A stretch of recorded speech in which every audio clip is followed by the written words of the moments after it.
प्रभु यीशु मसीह के नाम में आप सभी को जय मसीह। आज मैं आपको बताने वाला हूं कि भारत की आज़ादी में मसीही लोगों का क्या योगदान रहा, क्योंकि उसके बारे में बहुत ही कम बताया जाता, ना के बराबर बताया जाता है।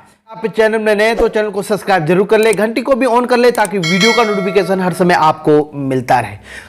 यूहन्ना रचित सुसमाचार उसका 8 अध्याय 32 में यीशु मसीह ने कहा, सत्य को जानोगे और सत्य तुम्हें स्वतंत्र करेगा। उसी पहला स्वतंत्र सेनानी थरेवतुडिलियस टाइटस, उनको टाइटस जी के नाम से भी जाना जाता है, जो कि केरल में मारमोज लेस से थे। 1930 के ऐतिहासिक दांडी मार्च में एकमात्र क्रिश्चियन थे। उन्होंने अहमदाबाद के पास गांधी की साबरमती आश्रम दूध परियोजना के लिए शासी सचिव के रूप में कार्य किया था।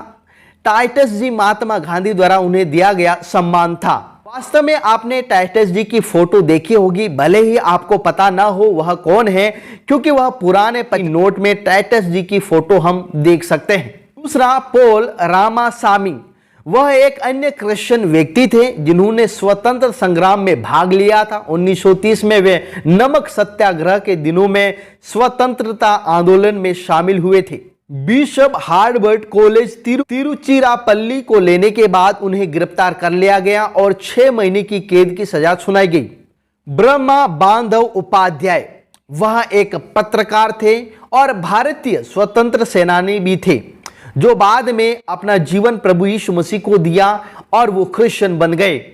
लेकिन उनका योगदान महत्वपूर्ण था, क्योंकि वह संध्या के संस्थापक थे, एक प्रकाशन जिसे स्वतंत्रता आंदोलन को बनाए रखने में निभाई जाने वाली भयंकर भूमिका मीडिया को बढ़ावा देने में मदद की थी।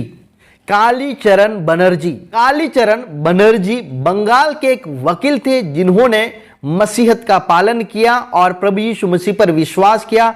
वह कांग्रेस के एक प्रमुख सदस्य थे। उन्होंने धर्मशास्त्र, वेदांतिक थॉमसवाद की नींव रखी और यहां तक कि स्वतंत्रता संग्राम में भाग लेने के लिए कलकत्ता उपनिवेशक सरकार द्वारा राजद्रोह का आरोप भी लगाया गया था। अकम्मा चेरियन त्रावणकोर की झांसी रानी के रूप में लोकप्रिय थी। उन्होंने स्वतंत्रता संग्राम में शामिल होने के लिए एक शिक्षण कैरियर छोड़ दिया था। अकम्मा चेरियन ने राज्य कांग्रेस पर प्रतिनिधि को रद्द करने के लिए थम्पनूर से महाराजा बलराम वर्मा के कोड़ीदार पैलेस तक एक विशाल रैली का नेतृत्व किया था। यहां तक कि गांधी जी ने भी उनके साहसी कारनामों को सुना था। उन्हें त्रावणकोर की झांसी रानी के रूप में प्रतिष्ठा किया गया था। जेसी कुमारप्पा, उनका पूरा नाम पहले जॉन जेदुदासन था, फिर उन्होंने अपना नाम जेसी कुमारप्पा रख लिया। वे एक अनुभवी कांग्रेस नेता थे, सत्याग्रहण के प्रबल समर्थन थे और राष्ट्रीय आंदोलन में क्रिश्चियन भागीदारी को प्रोत्साहित किया। 1931 में महात्मा गांधी ने दांडी मार्च शुरू करने से पहले उन्हें कुमारप्पा को अपने साप्ताहिक इंडिया के लिए नियमित रूप से लिखने के लिए प्रोत्साहित किया। के बाद कुमारप्पा संपादक बने। उनके लेखन ने उन्हें 1931 में 1.5 साल की कारावास की सजा सुनाई गई। भारत छोड़ो आंदोलन के दौरान वह अपने कांग्रेस सहयोगियों के साथ मुंबई में भूमिगत गतिविधियों में शामिल हुए थे, जिसके लिए उन्हें बाद में गिरफ्तार कर लिया गया। उन्हें 3 आरोपों के लिए 2.5 साल के लिए गिरफ्तार किया गया और 1945 जबलपुर सेंट्रल में भेज दिया गया।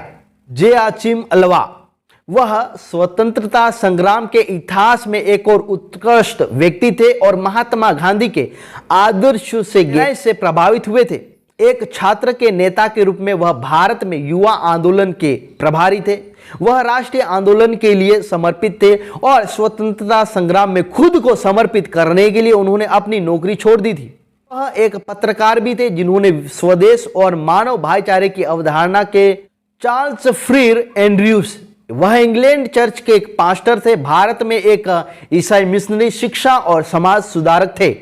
वह महात्मा गांधी के करीबी दोस्त बन गए थे। बताया जाता है कि महात्मा गांधी के दक्षिण अफ्रीका से भारत लौटने के लिए राजी करने में भी उनका महत्वपूर्ण योगदान था।